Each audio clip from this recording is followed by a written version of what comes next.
Halo teman-teman, welcome to mini podcast today. Sebelumnya, perkenalkan nama saya Mita, saya dari Prodi PG PAUD. Kali ini narasumbernya pendidik di TK Islam Al-Jazila. Topik kita kali ini membahas hal yang paling penting di kehidupan, yaitu bullying di taman kanak-kanak. Sebagian besar dari orang dewasa pernah berpikir gak ya kalau anak-anak itu sering melakukan bullying? Jawabannya tentu bisa ya, walaupun bentuk bullyingnya tidak seperti orang yang lebih tua. Baiklah, kita akan menggali lebih dalam apa sih bullying itu dan bagaimana cara mengedukasinya bersama narasumber kita langsung dengan Ibu siapa? Ibu Siti Khalifah, saya merupakan guru kelompok B dari TK Islam Al-Jazila. Langsung saja kita ke pertanyaan pertama. Menurut pendapat Ibu, apa sih yang dinamakan bullying itu? Iya, bullying adalah tindakan agresif yang dilakukan berulang-ulang yang bertujuan untuk menyakiti, mengintimidasi, atau menindas seseorang yang dianggap lebih lemah dengan cara fisik, verbal, maupun sosial. Apakah di lembaga di TK itu sering melakukan bullying, terutama di lembaga itu sendiri? Ya, kalau di TK Islam Al-Jazila dari kelompok A, insya Allah tidak ada ya. Untuk kelompok B, ini memang ada satu siswa yang agresif sekali, yang suka menindas teman-temannya yang lemah. Jadi ada satu siswa, bukan sering ya, tetapi di momen-momen tertentu. Contohnya seperti apa sih bullying yang di lembaga itu? Ya, yang biasanya dilakukan ini tiba-tiba misalkan dalam kegiatan mengerjakan soal atau dalam kegiatan pembelajaran, anak tadi tiba-tiba memukul, anak si A tadi ya, memukul temannya si B tadi secara tiba-tiba gitu. Secara tiba-tiba? Iya. Itu di setiap hari seperti itu apa hari-hari yang tertentu Mungkin saja? kelihatannya kalau ada kesempatan gitu ya, misalkan kita sedang fokus kepada anak satu yang lain, nah ini anak itu ketika saya lengah melihatnya, yaitu kesempatan untuk membuli dengan cara memukul temannya yang lemah tadi begitu. Jika ya Bu, salah satu murid dari Ibu yang melakukan bullying terhadap teman-temannya, apa yang Ibu lakukan untuk mencegah, mengedukasi anak tersebut supaya tidak melakukannya lagi? Iya. Kalau ada kejadian bullying di lembaga kami ada beberapa solusi, diantaranya dengan menerapkan seketika restitusi. Yang pertama, di tahapan seketika restitusi itu ada 3 tahap. Yang pertama adalah menstabilkan identitas. Jadi kita sebagai guru itu ngobrol dengan anak si A tadi yang suka membuli secara 4 mata. Kemudian kita memberikan dukungan, kemudian menerima anak ini walaupun dia melakukan kesalahan, dengan diterima dan didukung, dia itu mau berkomunikasi dengan kita. Jadi tidak langsung menyalahkan kamu begini begitu, tidak. Jadi kita melakukan komunikasi dulu yang baik kepada siswa kita secara 4 mata.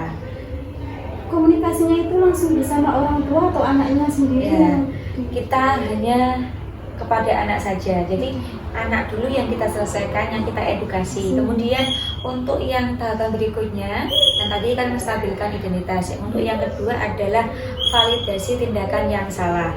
Jadi guru itu kita memahami bahwa kesalahan anak ini ya pasti mempunyai alasan. Ya, kenapa dia kok bisa memukul si B ini, apa alasannya?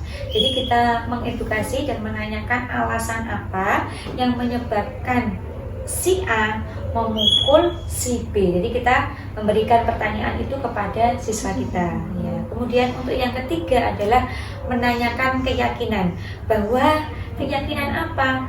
Kalau kita melakukan kesalahan itu pasti ada konsekuensi, harus ada hukumannya ya.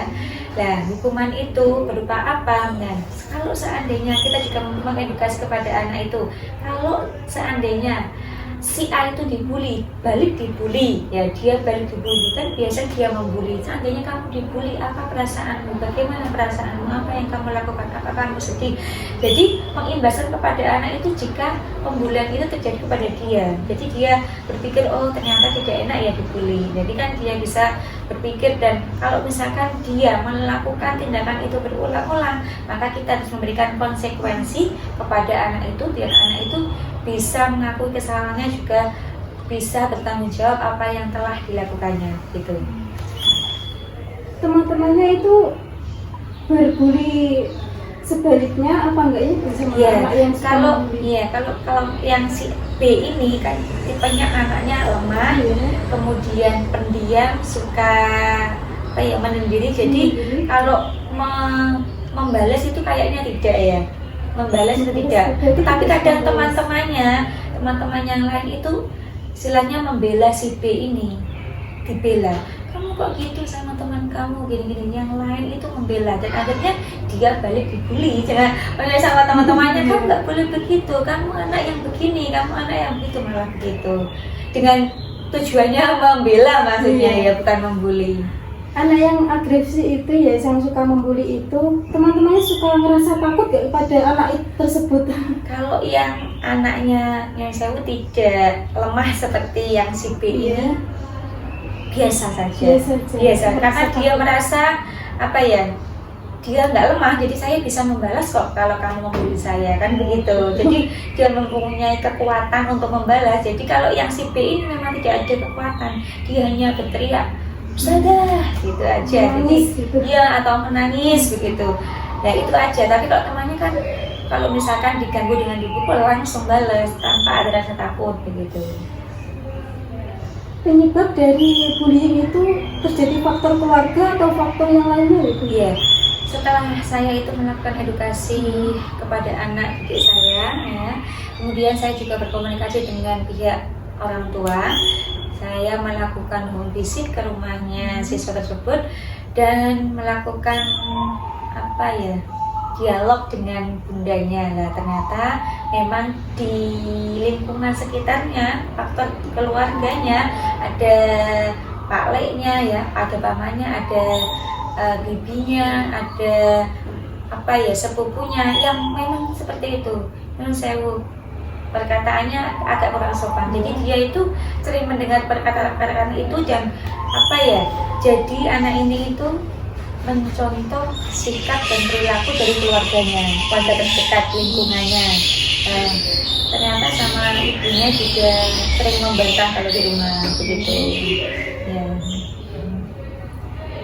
Jadi kalau anak itu sering mencontoh keluarganya di rumah, seperti seperti keluarganya saat berantem, saat omel-omelan sama ayahnya, jadi gitu ya tuh. Iya, itu yang melatar belakangi. Jadi langsung melihat sosok dari kedua orang tuanya maupun dari keluarga yang lain, pamannya, bibinya, sepupunya, dan lain-lain. Akhirnya dia terbiasa mendengarkan, melihat, kemudian terbawa ke sekolah, dan akhirnya dilakukan atau tindakan itu dilakukan di sekolah begitu. Berarti sangat berpengaruh gitu ya, Iya, sangat mempengaruhi. Jadi faktor keluarga, faktor lingkungan itu sangat berpengaruh dengan perilaku siswa gitu. Baik, terima kasih. Podcast kita kali ini sangat bermanfaat sekali. Semoga bermanfaat bagi teman-teman semua. Dah.